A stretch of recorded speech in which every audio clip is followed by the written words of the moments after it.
Good day, friends. Welcome back to Maths Concept. My name is Nelson. In this topic, binary operations, we have looked at two lessons already. One was on the definition of binary operations and problems solving. The second lesson was on the identity property of binary operations. So today we are going to proceed, and the topic is inverse property of binary operations. Let's look at the outline for today's class.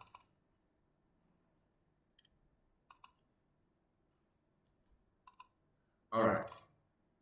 The definition, we are going to look at the definition or the inverse property itself. We are going to understand what the property is talking about.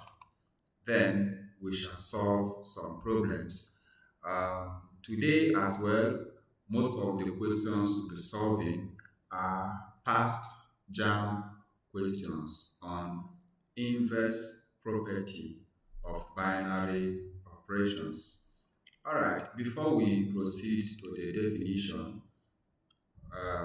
if you have not subscribed to this beautiful channel, I would appreciate if you do so.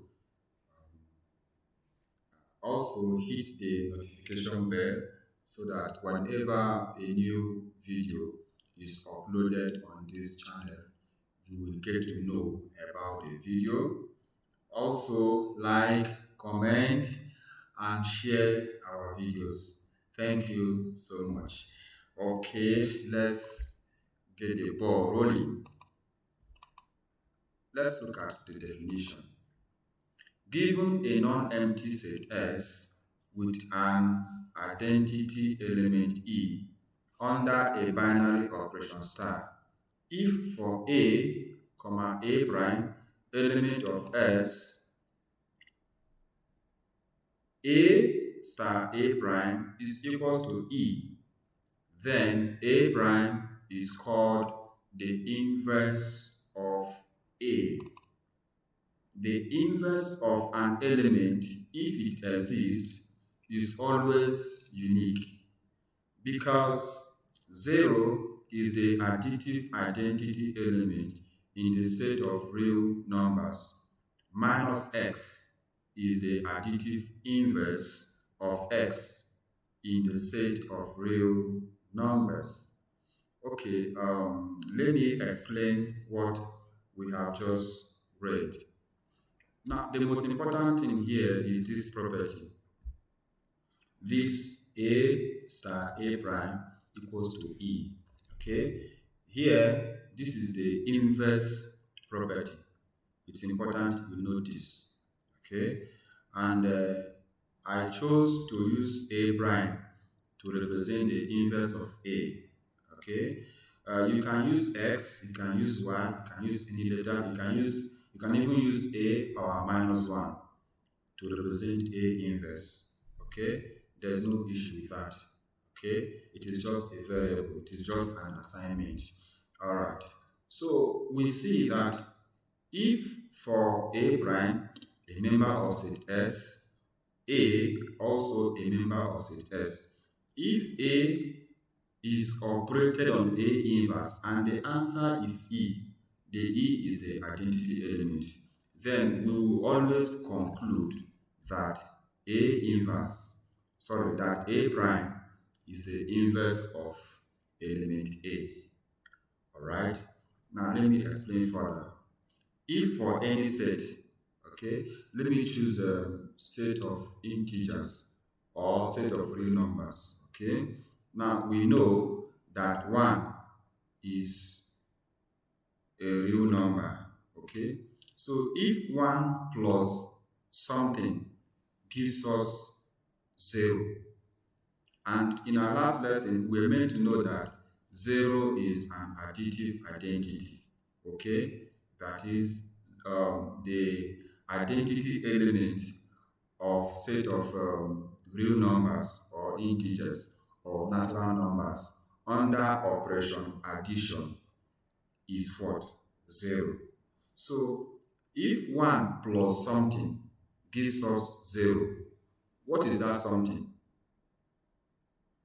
Okay, so 1 plus dash equal to 0. What is that dash? That something must be what? Minus 1. Okay, so it is only 1 minus 1. Okay, that will give us a 0. So it means that minus 1 is the inverse of 1. Okay, yes, under the operation of what? Addition. Okay, so that is what we are saying. So any element that another element of a set will act on to return an identity element, that element is called the inverse, okay, of the particular element under consideration. Never mind, as we go further, you will understand better. Okay, so another important thing to note here is this: if there does not exist an identity element in a set, then any other member of that set does not have inverse.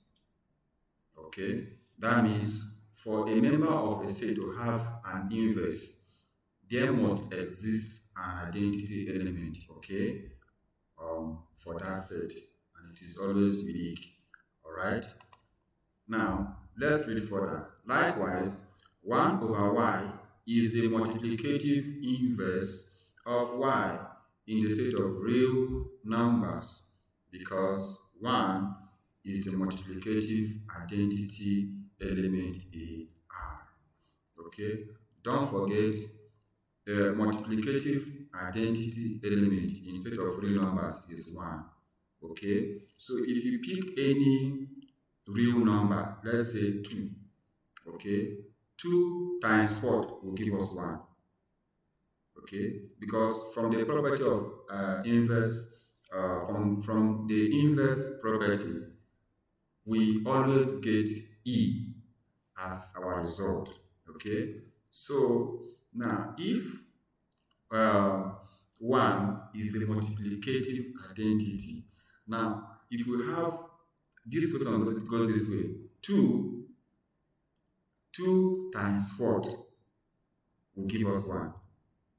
Okay, so as you can see, 2 times 1 over 2, okay, will give us 1. So it means under this multiplicative operation or multiplication operation, you see that the inverse of 2 is what? 1 over 2. Inverse of 3, 1 over 3. Inverse of 4, 1 over 4. That is 2 times 1 over 2 is 1, where 1 is the multiplicative identity. 3 times 1 over 3 is also 1. 4 times 1 over 4 is also 1. Okay, don't forget that inverse of any element of a set is always unique. Okay, so under the set of real numbers, considering multiplicative operation or multiplication operation, you see that the inverse of every element of the set is unique. The inverse of 2 under this operation cannot be the inverse of 3 under the same operation. Okay, so that is what we are trying to explain here. So as we go further in the lesson, you get to understand better. But a take home here is that the inverse, if the identity element exists in a set, then it means the inverse also exists. So if you pick any member of that set, you can actually find its inverse. Okay, you can actually find its inverse as long as the identity element exists. Okay, so that is what we are trying to explain here. So let's look at example 1. Example 1. The binary operation on the set of real numbers is defined by m operated on n is equal to mn over 2. This is the operation. This is the binary operation, which is very, very important. It is always our working formula. For all mn element of real numbers, if the identity element is 2, find the inverse of minus 5. Okay, look at the options. We are going to look at the solution to know which of the options is correct. Okay, solution. Now let's recall our working formula. This is the binary operation given to us. And m and n are members of set of real numbers. Okay, and we are asked to combine m and n in this manner. Multiply the first element by the second element, then divide your result by 2. This is what this operation is suggesting. And m and n are real numbers. Now, since the identity element is given, or since this operation has an identity element, so it is possible to find the inverse of minus 5. Yes, minus 5 is a real number, so we can possibly find its inverse. Alright, so we want to make an assignment here. Let the inverse of minus 5 be minus 5 prime. You are at liberty to assign x or t or y or even minus 5 or minus 1. You can actually assign anything to represent the inverse of minus 5. It's just a matter of assignment. So anything you use to represent your inverse of minus 5 is still okay. Alright? So that is just it. You must not use minus 5 prime. You can use x, you can use t, or any other letter that appeals to you. Okay, so we are going to redefine our working formula with respect to the inverse property. Alright, the second element, since we're looking for inverse of minus 5, so the second element is our inverse we're looking for inverse of m. So we are going to replace n with what? M inverse. And in this case, minus 5 is our first element, which is like m. Then minus 5 prime is our second element, which is like n. Okay? So inverse of minus 5 is going to be minus 5 operated on minus 5 prime. You can say star, there's no problem. You can say minus 5 star minus 5 inverse. You're still correct. Okay? But I like saying it this way. Minus 5 operated on minus 5 inverse is equals to minus 5 times minus 5 inverse upon 2 equal to 2. How did I get this 2? Yes, the 2 is the identity element which is given to us. Okay? Alright.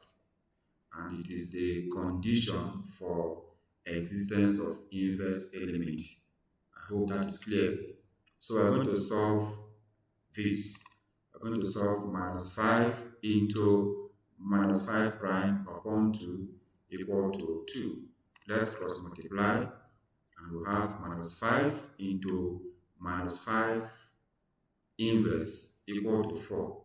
Then since minus 5 inverse is the unknown, so we are going to divide both sides by minus 5 so that our minus 5 inverse can stand alone. And that gives us minus 4 over 5. So therefore, our minus 5 inverse is minus 4 over 5. Please don't be tempted to multiply this minus by this minus to get plus. No. This minus 5 prime is just what we are using to represent the inverse of minus 5. You can as well put x here, or t, or y. Okay? So please don't be confused by this minus sign.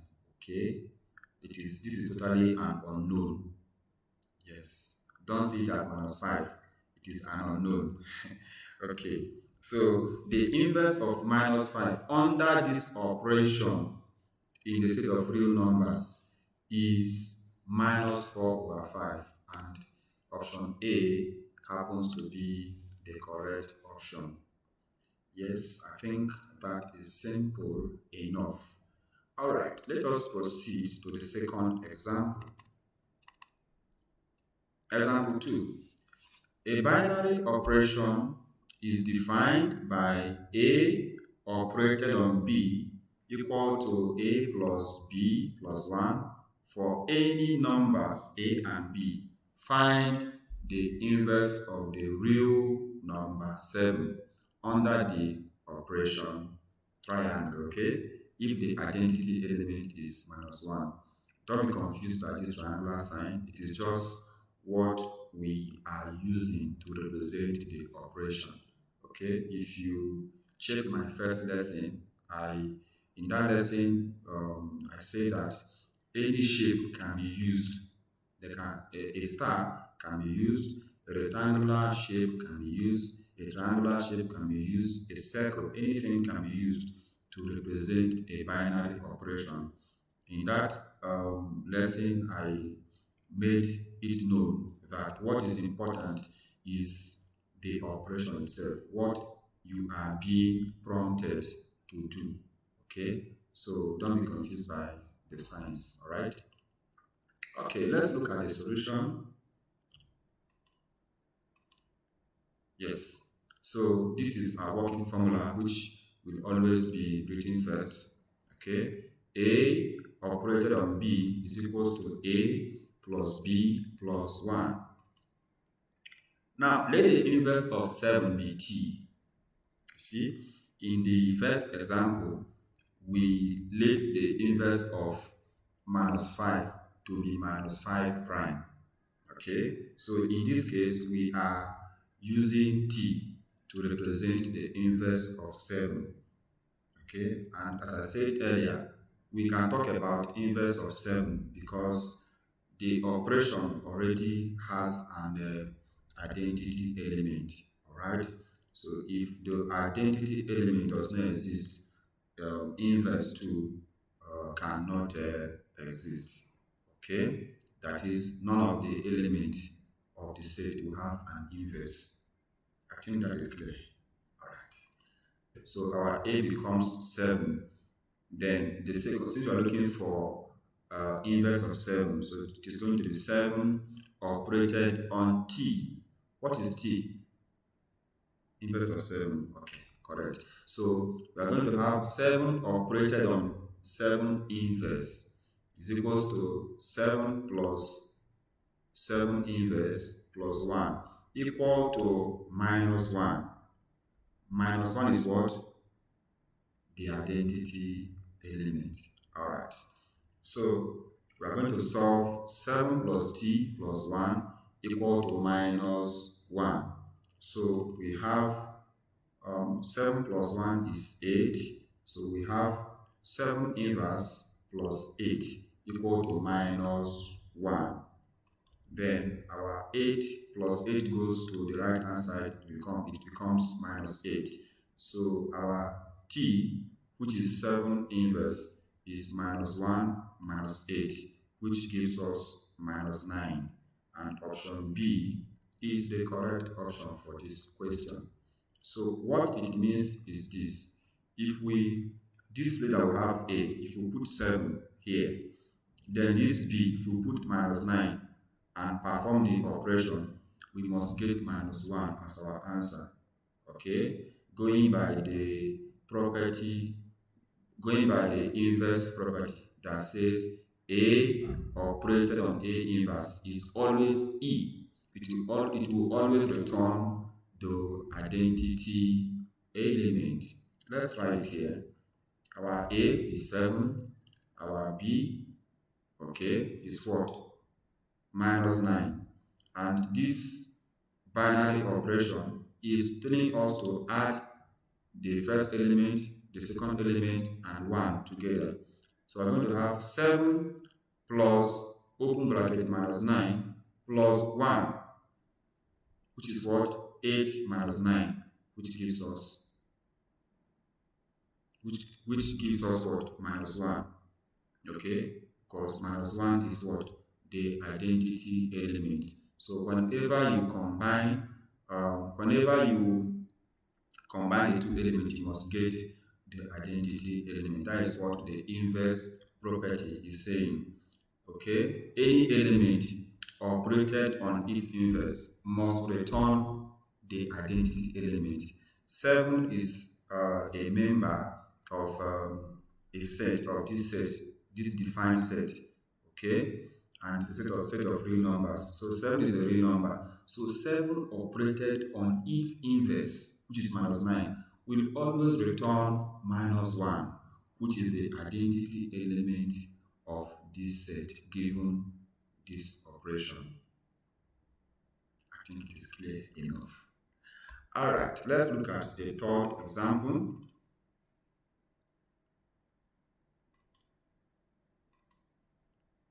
Okay. The multiplication table below has modulo 10 on the set S equal to 2, 4, 6, 8. Find the inverse of 2. Find the inverse of 2. Option A, 2. Option B, 4. Option C, 6. Option D, 8. Now, this is a multiplication table, alright, under modulo 10.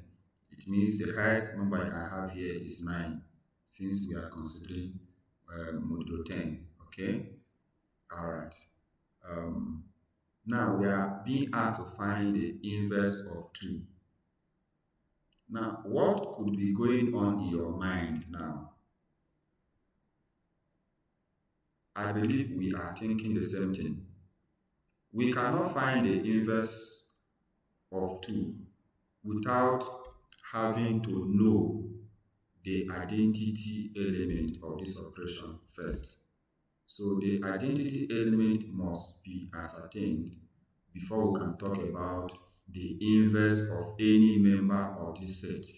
Okay? Yes, of course, 2 has an inverse, 4 has an inverse, 6 has an inverse, 8 has an inverse in this operation. Okay? But that cannot be known until the identity element is gotten.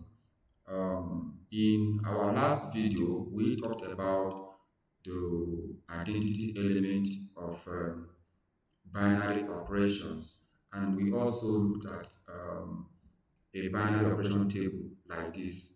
If you have not seen that video, please try and do the needful. It's still on this channel. You can search, okay, identity property of binary operations. You can search and you watch the video. It will really help you to understand this better. Okay, so let's look at the solution. All right, solution. A star A prime is equals to E. In our definition, we used A prime to represent inverse of A. Okay, so now we make an assignment. Let 2 prime be the inverse of 2. You know, we're looking for 2. We're looking for the inverse of 2. So you can as well use X or Y or T, anything to represent the inverse of 2. Or you can even use 2 power minus 1. There's no issue with that, just be consistent. Okay? Alright. So let 2 prime be the inverse of 2. Then 2 operated on 2 prime will always give us E. What is E? The identity element. So now that we have gotten this, we have 2 unknowns. We know 2. We don't know 2 inverse of 2. We don't know the identity element, but we can actually know the identity element when we look for it. Okay, so we are going to first of all find the identity element. Okay, we recall the property of identity element, which says A operated on E always gives us A. So from the table, 6 is the identity element. Why? Look at it. 2 operates on 6 to return 2. No change, just like A star E equals to A. Now 4 operates on 6 to return what? 4. No change. A star E equals to A. Just follow my pointer. 6 operates on 6 to return 6. No change, the same 6 is being returned. 8 operates on 6 to return the same 8. You see that 6 is obviously the identity element in this particular binary operation. Okay, so having gotten our identity element, we can proceed to find the inverse of 2. You can even go ahead and find the inverse of 4. Okay, but this question only demands the inverse of 2. So let's just get that for them. We can go further if we are done with what we are being asked to find. All right. So now we are going to replace E with 6. Okay. So we have 2 operated on inverse of 2 equal to 6. We are making progress. Now, the next thing is to, this is an unknown. You ask yourself, what element can 2 act upon to get 6? That is a simple question you have to ask yourself. 2 operated on 2 inverse is equal to 6. And this 2 inverse or 2 prime is an unknown. You can also put x here. You can say 2 operated on x equal to 6. What is x? Okay, and look at our 2. So among this second set of elements, what can 2 operate on to return 6? So that's the question. So we have that if 2 operate on 2, we'll get 4. 2 operate on 4, 8. 2 operate on 6, 2. 2 operate on 8, 6. So obviously 8 is the inverse of 2 in this particular operation. 8 is the inverse of 2 in this particular operation. It's very simple. You can go ahead and find the inverse of 4, inverse of 6, inverse of 8. Let's try it. Inverse of 4. 4, you ask yourself, what can 4 or 8 operate on to return 6? Let's check. So 4 can only operate on 4 to return 6. That means the inverse of 4 is what? 4. Okay, let's look at the inverse of 6. What can 6 operate on to return 6? 6 operate on 6 to return 6. So 6 is the inverse of 6, okay, in this operation. Now let's check the inverse of 8. You ask yourself, what can 8 operate on to return 6 based on this definition? Okay, this definition, A star A inverse equals to E. So 8 operates on 2 to return 6. That means 2 is the inverse of 8 in this operation. So that is how it is. In case you are given a binary operation table and you are asked to find the identity element or inverse of any element on that table, you can always do it. It is not hard at all. It is very, very simple. All right, thank you. Let's look at the fourth example for today. Yes. A binary operation defined on a set of real numbers is such that x operated on y is equal to xy upon 6 for all x element of set of real numbers. Find the inverse of 20 under this operation. when the identity element is 6. So let's look at the solution. Again, we are given the identity element. Please, I want to sound this. It's possible in a question you are not given the identity element and you are being asked to find the identity, to find the inverse of any member of the set. It's also easy, just that you have to use the identity property to find the identity element of the set first. Okay, once that is done, you can then proceed to find the inverse of any member of the set given to you. Okay, so that is it. So you must not be given the identity element always. All right, let's look at the solution. X operated on y is equal to xy over 6 is our working formula. So we say again, let 20 prime be the inverse of 20. Okay? Alright, I think I explained this earlier. Then 20 operated on 20 inverse is equal to 20 times 20 inverse all over 6 equal to 6.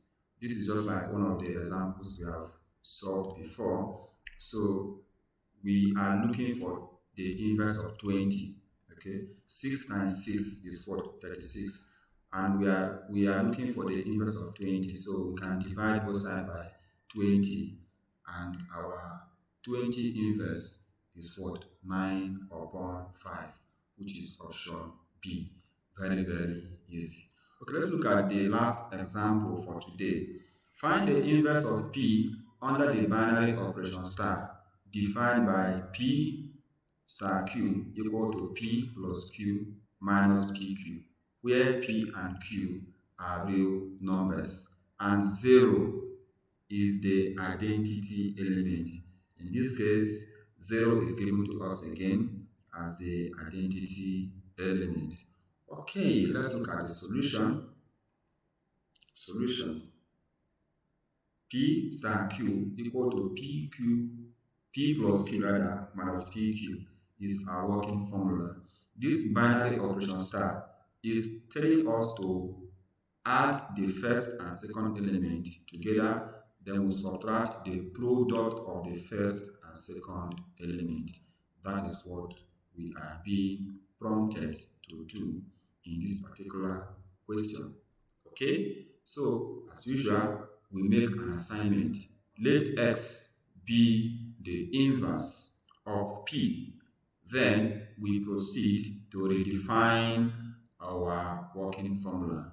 And we have P operated on X is equal to P plus X minus PX equal to E. I believe you are familiar with this right now. Okay, so let's proceed.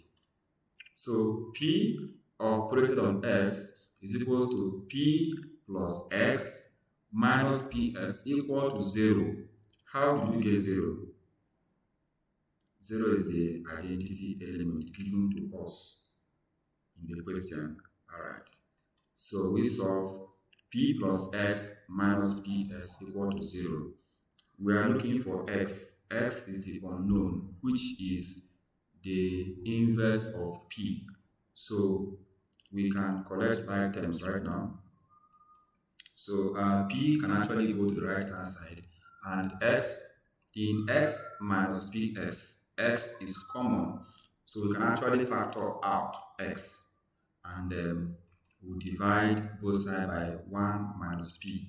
We're going to have minus P upon 1 minus P. Yes, you would have stopped here, but if you check the option, you see that none of the options is minus P over 1 minus P.